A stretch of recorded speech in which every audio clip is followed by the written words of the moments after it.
Hello, everybody. This is why I have not been uploading videos. I've been busy building my dream house out here.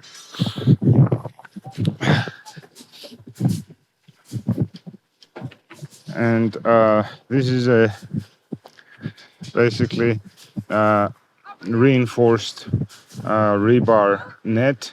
And this is a corrective measure for reasons I currently don't want to get into. But this is not a normal situation, it's an extreme situation, but this corrects the previous issues.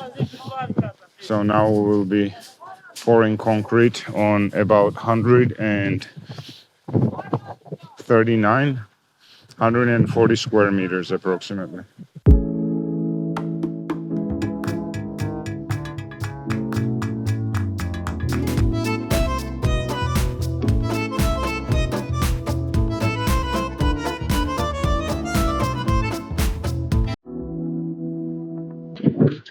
So this will be the first floor, if it's not obvious by now, and then second and third floor will come afterwards.